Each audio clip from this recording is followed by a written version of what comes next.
international, dumako tayo sa favorite ko mag-asawa. Ay, ayan. Hindi, yung ano kasi, sorry, kasi kinakausap ako ni Talia eh. Hindi. Yung nag-uusapan kasi namin ni Talia na kung tight ba yung budget mo, bawak sila ng boyfriend niya, paano sila magde-date. Kasi kami ni Diego, meron kaming ginawa. Na kasi nga, di ba, nag-open yung klase, tapos maraming gastos. Yes. Yung natirang perang pang-date namin, konti na lang. So, naghanap kami ng lugar na mapagkakasya namin yung 500 pesos namin. Nakapag-date na kami, nabusog pa kami, may sukli pa. Diba? 500. Pero you have to always remember, the woman is always right. Alam niyo kung ngayon yan. Never argue with the wife. A happy wife is a happy life. So, Kaya tahimik na lang. So, para malaman nila kung ano yung mga pinagsasabi namin dito, panoorin niyo po ito. Ayan! Katatapos na ng newscast namin and happy weekend na sa aming Newscast dalawa. nyo, newscast namin. Oo, kasi 8 o'clock na po ngayon, Friday. So, English newscast namin. Oo nga. Eh, tatapos na tayo magtrabaho. Kinukontra mo Para na naman ako mag-reward, eh. kung ano man natirang pera sa amin, ay kami ay maghahanap ng paraan para ibusog ko ang aking inaalagaan. Hindi kasi, explain lang natin sa kanila na pag Friday kasi meron tayong ano natin, date tayong dalawa bago tayo umuwi. Start lang ng school, kaya medyo tight yung budget namin. So, ang pinaka-challenge natin ay maghahanap tayo ng pwede naming kainan within 500 pesos. Since ang tiyan nito, kaya kumain ng 10 sawa, di kailangan ang 10 sawa. lugar na mapuntahan namin, napakaraming makain para tumahimik to at hindi umiyak bago matulog. Let's go! Vamos!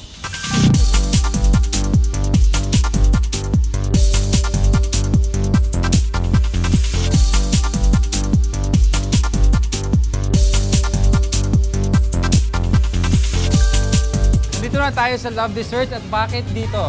Di ba, mura kasi dito, 199 All you can. na dessert. Tsaka take note, di lang desserts yan. Meron kasi silang mga savory dishes like taco or mga soup. Pampatanggal umay. So, di ba, di kung dinner na namin, magtitiis kami na konti lang ang maalat.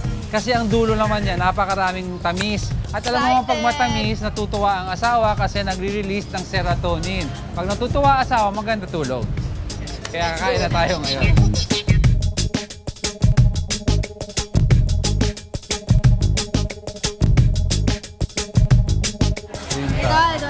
Ito yung Pinoy taco. Ito ang arroz caldo. Yan ang pagsimula namin. Just desserts afterwards. All Matamis. desserts.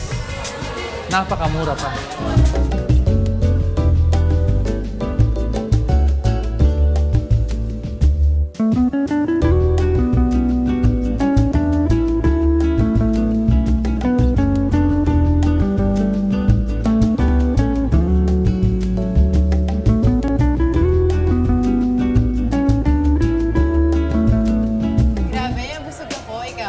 Sulit. Grabe ka naman eh. Parang pag kumain, wala nang bukas. 199 ang isa. So tayong dalawa, 398. So yung 500 pesos natin may sukli pa. Oo, may panggas, may pang-uwi tayo panggas. Okay. Or pwede rin pang-load. Kaya sa susunod dapat, alam nila, abangan nila yung ano natin. Oo. Yung Diskarte ni Mrs. diskarte ni Mr. Hindi naman, diskarte ni Mr. Diskarte ni Mrs.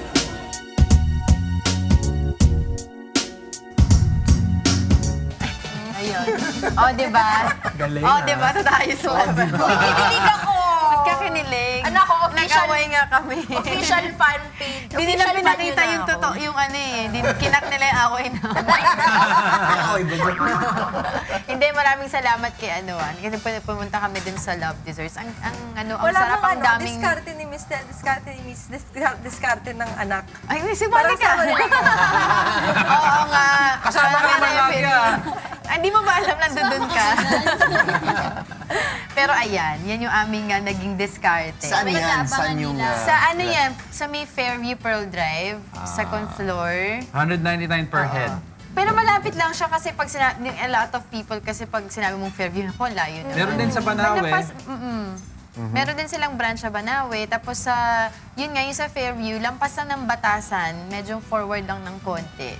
May pang Tapos, ano rin, ano may dun? pang lunch din, may pang hapon Ano din. sila? So, gustong Gising, hapon, gising, open sila ng ano, ng whole day. Whole day. Whole day. So maraming salamat po, Miss Jenny Chua of Love Desserts. Yun. Napakasarap at mura pa na buffet.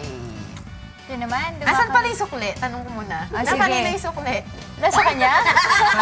Tinuro nasa kanya? Hindi ko alam eh. Nasa producer ko. Kay Argel. Oo nga, no, yung panggas ko. sukli. Argel, yung panggas ko. May natira pa.